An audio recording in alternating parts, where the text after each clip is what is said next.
búscalo en YouTube. Uruguayo, buen músico, buen amigo. Tenemos todavía 14 minutos. Perfecto. Yo voy a hacer la introducción, yo espero que... ¿Ya estás filmando?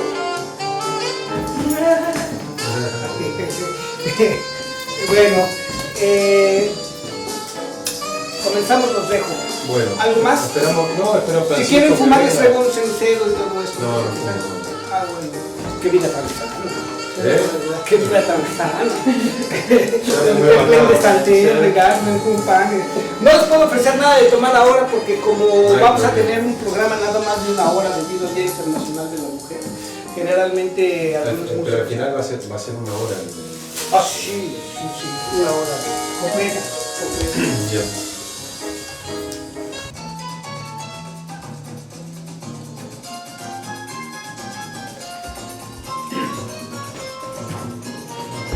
Et voilà, c'est la fin de cette émission.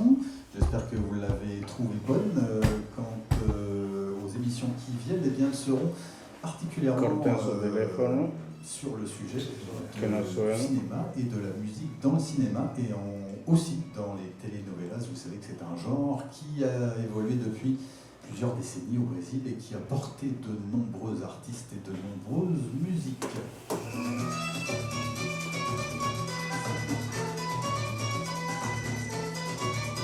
Voilà, c'est l'heure de Aquí Somos, Aquí Estamos. Je laisse la place très vite.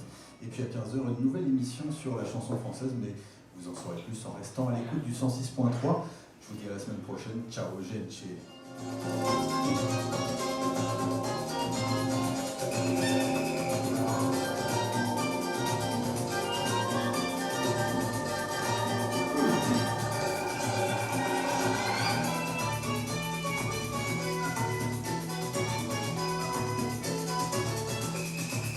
El lugar es pequeño, pero teniéndolo bien pintadito podría estar bien.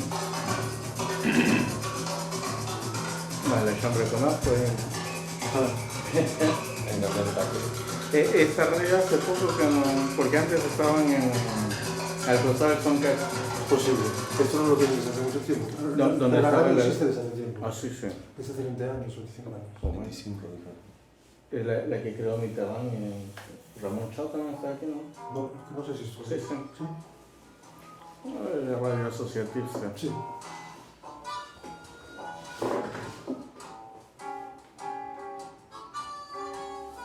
Monto.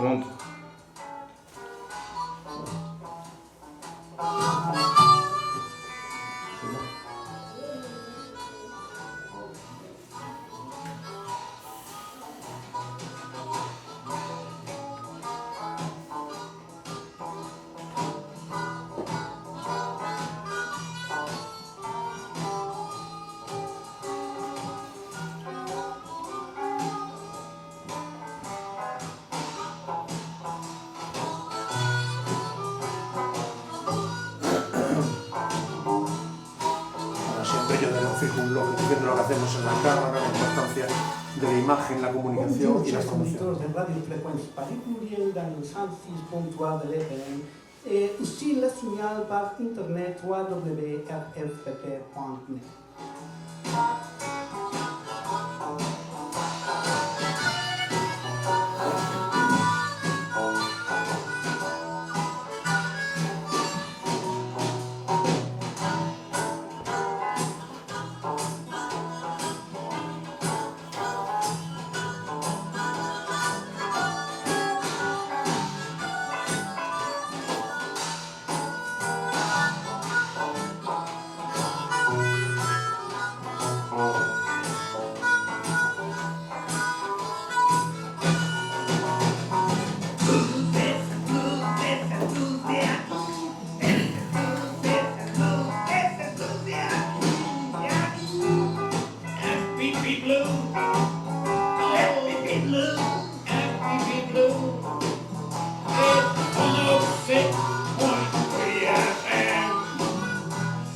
auditorio de Radio Frecuencia París Pluriel, como siempre, la sección de Juanito Guanabacoa, aquí somos, aquí estamos, programa multiétnico, pluricultural, polyglot, como dicen en francés, multilingüe. Vamos a tener aquí una emisión muy especial el día de ahora, debido a que es el Día Internacional de la Mujer, pero también vamos a hablar de un tema muy importante, varios temas muy importantes y de actualidad, que va a dirigir mi buen amigo, director de la Cámara de Comercio Franco-Latinoamericana, José Francisco Rodríguez Quiroga, que en un momento damos los micrófonos a él para que haga la presentación de otros dos grandes amigos que tenemos en esta emisión. Por lo pronto, el genérico de esta emisión, para que termine en unos segundos con el plus.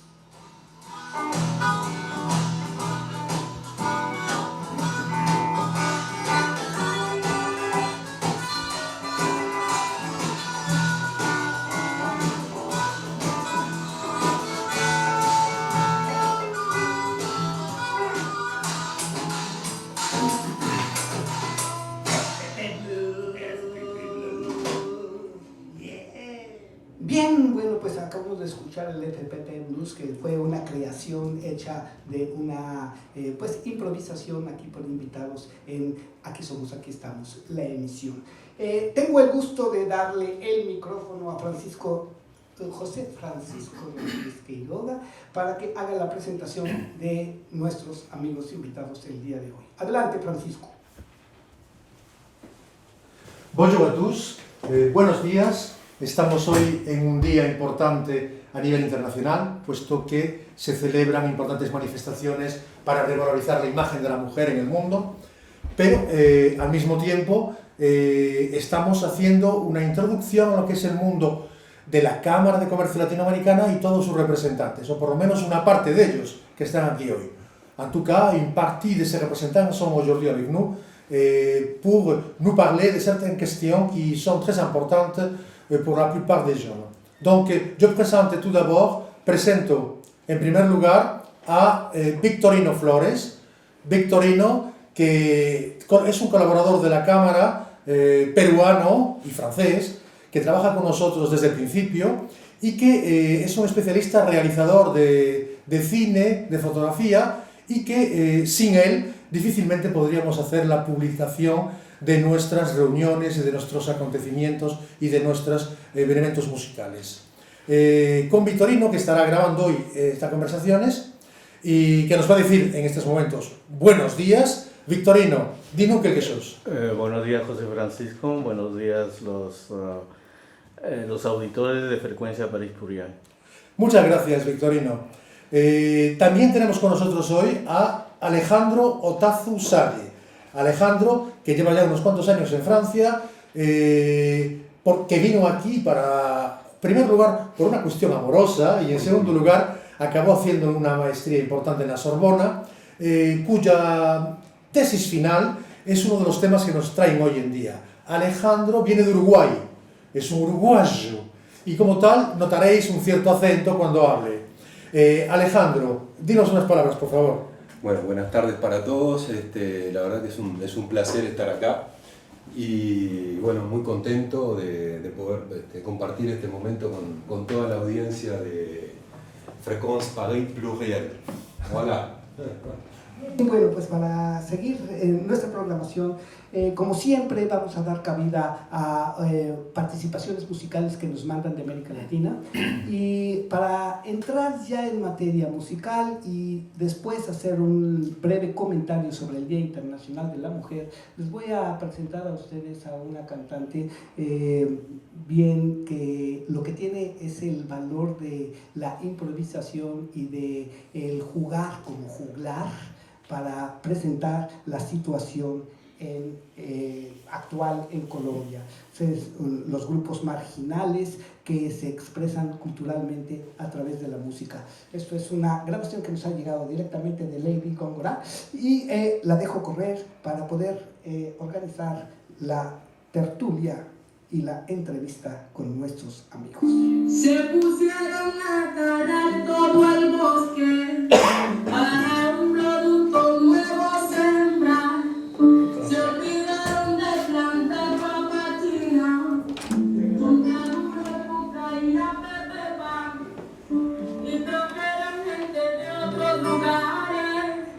pa' que los vinieran a asesorar. Hoy en lugar de coco se cosecha coca, en lugar de amores hay enemistad. Estamos en la cabina de sonido de aquí estamos en Radio Frecuencia París Pluriel y estamos trabajando sobre una mesa de 4 micrófonos con los aparatos que nos permiten llegar de la señal al internet y a la antena después de 25 años. Como ven ustedes, es un equipo que data más o menos de 1970, así es que pues, es un milagro que funcione. No hay hombres pescadores, sino hombres pescados, que aparecen muertos por cualquier manglar, con la lengua afuera y dedos cortados, porque dijo algo que no ha de guardar, irreconocible porque les echaron, químicos que usan para procesar, y como consecuencia de esos malos cambios, en nuestro país se acabó la Esteban Mimón, paz. director del programa de Calachonea en Radio Frecuencia París Pluriel. En vez de chontaduro, marihuana dan. En vez de chontaduro, llame para. Chontaduro, marihuana dan. Truco tanto y por eso en mi campo marihuana dan. Bien, pues es una canción de la situación real que existen en ciertas zonas marginalizadas en todo nuestro continente, toda aquella presión del cambio de cultivos, toda aquella presión del cambio de vida, pues es impactante saber cómo esto ha cambiado la vida de muchos, el destino de gran parte de la población en América Latina. Pues bien, para la cuestión del Día Internacional de la Mujer, ya no es que se haya hablado mucho, sino es que ha habido poca información realmente de los orígenes de este movimiento, que yo pienso y sigo que lo que hay que propugnar es por la defensa de un solo valor internacional universal, la dignidad, en un humanismo que sea incluyente, en un humanismo que no marque la división entre sectores de la sociedad, entre grupos marginalizados o no, sino que todos, viviendo con dignidad, tenemos el espacio existencial en el planeta. Pues bien, para el Día Internacional de la Mujer, que está, pues, vamos a decir, consagrado o justificado o popularizado, oficializado, no sé realmente el término correcto que podríamos nosotros pues aplicar a esto, fue en 1877 por la Asamblea General de la ONU, que designó oficialmente, vamos a decir, como si realmente ellos tuvieran la verdad absoluta en la mano, el día 8 de marzo como el Día Internacional de la Mujer. Y no es el Día Internacional de la Mujer, sino el Día Internacional de los Derechos de la Mujer. Ahí está la primera edición, que también va a ser un tema que les voy a preguntar a mis invitados para ver su opinión. Con esta premisa de igualdad en el género y el emplazamiento de la mujer ante los organismos como de la ONU. Pues bien, otro dato importante es que en 1909 la Segunda Conferencia Internacional de Mujeres Socialistas hizo la puntualización de que era el Día Internacional de la Mujer Trabajadora para los derechos de tipo laboral. Como que ya sabemos que parte de la exclusión que reciben no nada más las mujeres, sino los grupos marginales, es a través del salario y del trabajo, muchas veces esclavo y forzado, en los centros de producción capitalista y también los centros de producción comunistas y de todos aquellos centros que se mantienen en hegemonía que causan desplazados. Pues bien, en México se ha propuesto un Día Internacional sin Mujeres, como la moda de hace unos años, un Día Internacional de Mexicanos en Estados Unidos.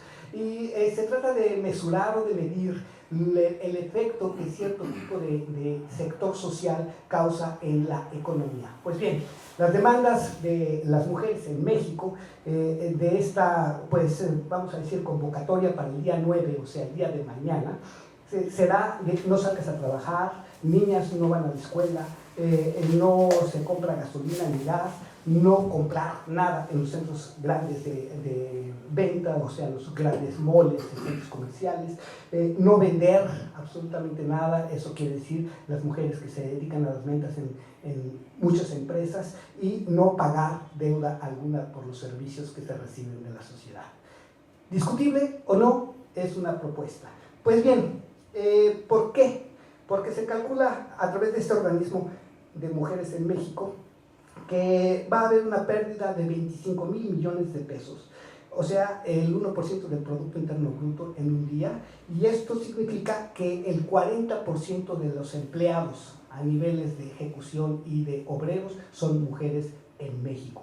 Estamos hablando de una población de 124 o 125 millones de personas, de los cuales 30 viven en el extranjero y creo que 28 viven en los Estados Unidos. Así es que, pues, verán ustedes que dimensionar la sociedad por sectores de población, por estas estadísticas muchas veces arbitrarias, tendenciosas y de poca investigación profunda y social, pues se presentan las realidades de todos colores. Voy a preguntarles brevemente, antes de entrar a los temas que propone mi amigo José Francisco Rodríguez Quiroga, su opinión sobre los temas y sobre lo que acabamos de escuchar. Pero antes, otro medio minuto de cómo nació la composición de Leila, de Lady, en la calle y cantada a capela en un barrio bajo de Colombia. Se las dejo correr para que tengan ustedes una idea de la fuerza que nos da la red para comunicarnos y para pasar la información de un país al otro y para cantar nuestras realidades.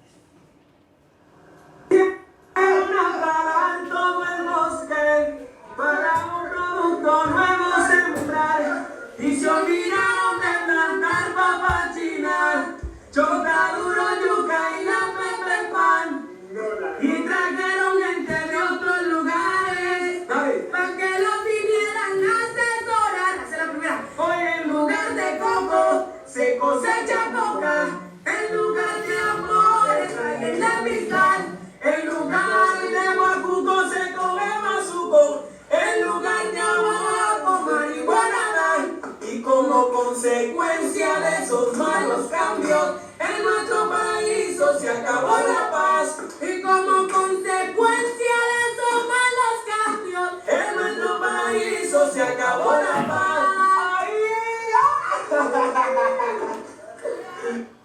Bien, pues bueno, esto fue una tertulia callejera en la que se fue dando forma a esta canción, posteriormente se le puso guitarra y ahora la propuesta que he cursado amigos de la música aquí en Francia y en México, pues darán forma a esta canción que de alguna manera nos toca una realidad que se traduce en muertos y violencia generalizada, en una subcultura de lo que pretende un negocio tan organizado, empresarial y que trasciende el mundo entero, que es el narcotráfico. Para esto voy a decirles que en México la Federación de Carteles de Sinaloa tiene presencia en 52 países, no nada más a través de sicarios y dealers en la calle, sino a través de fuertes inversiones de negocio en 22 rubros de criminalidad organizada. Esto embarra a todo mundo. Y bien, pues estos temas se quedan en el aire. José Francisco, quiero que hagas la introducción de nuestros amigos y que, bueno, decir que Alejandro, pedirle una opinión y así enlazar a la demarketización como tema de su tesis bien defendida, y que ya tenemos noticia de cómo se llevó a cabo esa presencia de apoyo institucional que ofreció José Francisco el día del sostenimiento de tu tesis. Bien, la pregunta sobre nuestra situación, qué es lo que ustedes tuvieron como idea del Día Internacional de la Mujer, de la información que fue como un pequeño garbanzo de iniciación motivacional para que entremos después a la conversación. Bueno, nuestro querido amigo Juanito Guanabacoa, respecto al Día de la Mujer es interesante lo que has dicho hace un rato y quiero simplemente marcar tres momentos de la historia fundamentales y después de pasarle la palabra a Alejandro. Estos tres momentos de la historia son cuando hubo la primera revolución agrícola, donde las mujeres eran el elemento fundamental del trabajo agrícola. La segunda parte de la revolución, del momento de la historia de la mujer, fue la revolución industrial. La revolución industrial, no de la industria pesada, sino de la industria del textil y otras industrias como conservas. El 70% de la mano de obra era mujer también. Y estamos ahora en la tercera revolución, donde lo más importante es fundamentalmente una educación para todos. Es un mundo ya de nuevas tecnologías y hemos observado, hay una constatación evidente, y es que en el mundo de la educación y en el mundo de los servicios de salud, el 70% de los operarios de nivel cultural alto son mujeres también. Por lo tanto, sin menospreciar el valor del hombre, pronando fundamentalmente la igualdad entre los sexos, hay que reconocer que en las tres fundamentales revoluciones de la historia de la humanidad, las mujeres estaban como una representación muy superior a la del hombre en cuanto al trabajo que nos ha hecho cambiar fundamentalmente nuestras sociedades. En el caso actual, nosotros estamos en un momento donde la imagen, la comunicación y la formación son importantes. Y dentro de ese marco, la satisfacción en las empresas y la transformación de las empresas lleva a una internacionalización de las mismas. Y dentro de la internacionalización de las mismas, tenemos que tener en cuenta cómo ciertas empresas aprovechan el entorno en el que se desarrollan y otras no. Algunas ganan imagen y otras no. En este tema, fundamentalmente, Alejandro estuvo trabajando durante un año y ese trabajo le llevó a crear nuevos conceptos y una imagen que quizás haya pasado desapercibida al mundo intelectual, sociológico o analítico. Prefiero que Alejandro lo explique él mismo. Bien, con respecto al valor de la imagen, digamos, que puede portar una marca, es importante de destacar siempre la percepción que existe por parte del consumidor. En este caso, el consumidor se hace una idea de lo que representa una marca y a partir de esa idea que él se hace de esa marca, la va a catalogar de alguna manera como de una marca que le puede significar algo importante, medianamente importante, o una marca que a lo mejor puede tener una connotación de algo que puede ser negativo, como por ejemplo las marcas que utilizan medios de producción que a lo mejor no son de la mejor forma y no respetan los derechos más básicos humanos que bueno, como hemos visto en muchos países que ha sucedido de situaciones de trabajo que realmente son bastante lamentables. Entonces, esa percepción, entonces, lo que pone es, de alguna manera, el capital simbólico que puede tener una marca y, en ese sentido, ese capital simbólico, en la medida que es percibido con un alto nivel de calidad y una buena percepción, evidentemente eso va a repercutir también en el capital económico, porque evidentemente la marca se va a valorizar más y la gente va a estar dispuesta a pagar más por algo que considera que tiene mayor valor. Pero eso es netamente subjetivo, pero esa subjetividad que tiene la gente se transfiere, digamos, al valor que están dispuestos a pagar por un producto con una cierta marca. Bueno, respecto a cómo el consumidor, respecto a una marca que le llega, puede realizar una catalogación de lo que está recibiendo, depende en gran parte del contexto cultural en el que se encuentra. Exacto. Por eso en esta parte de mi trabajo, lo que yo hice fue hacer una especie de comparación entre el posicionamiento de las marcas en el mercado de origen y el mercado vamos a decir, en el mercado los llamados mercados emergentes, donde se ofrecen productos de distinta calidad, por decirlo así, en el caso de Europa o los países que son los creadores de ciertos productos, tienen una calidad que en América Latina, por ejemplo, o en otros países del tercer mundo, la calidad a veces no llega a los mismos estándares. Y entonces la percepción que se hace el consumidor va a ser evidentemente diferente, porque existe una comparación que es inexorable. El consumidor que está en el tercer mundo compara con el producto que se fabrica en el primer mundo. Entonces es ahí donde el consumidor se siente de alguna forma desvalorizado por esa marca y se pierde esa imagen, y es ahí donde se debilita la imagen de la marca, y eso fue lo que me llevó a crear la noción de desmarquización, que es cuando una marca se desmarca de alguna manera de su objetivo, de su calidad primera, para ir a otro mercado y ofrecer un producto de menos calidad. Sí.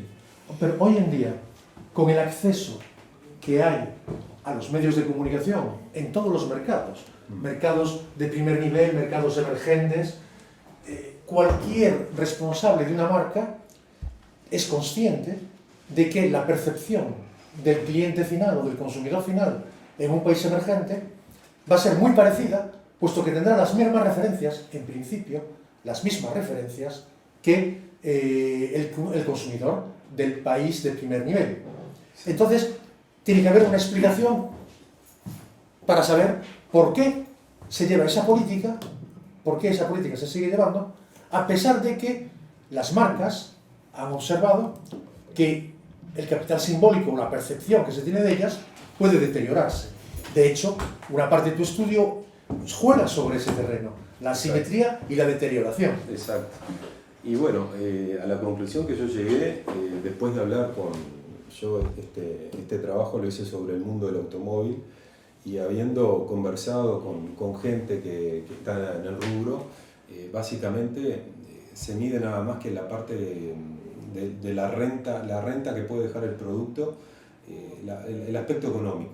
No se mide el aspecto simbólico, no se toma en cuenta. Lo único que se toma en cuenta es el beneficio, ¿sí? Y como además en ciertos países de América Latina, por ejemplo, no se exigen determinados estándares de calidad, las marcas aprovechan para fabricar vehículos con menos nivel de seguridad. Entonces eso hace que el vehículo sea de alguna manera también más económico y que les deje más margen de ganancia al momento de vender un producto. Pero eso depende también de los gobiernos, que tendrían que tener la suficiente responsabilidad, y en eso en el gobierno anterior de Uruguay se trabajó mucho sobre eso, y por ejemplo se pidió que sea obligatorio el tema de los airbags, que si no fuera porque el gobierno pidió eso, el sistema de frenado de ABS más los airbags hicieron los coches mucho más seguros. Pero si no hubiese sido porque el gobierno hubiese pedido, los fabricantes hubiesen seguido fabricando autos de calidad inferior, como pasa en India, como pasa en otros países.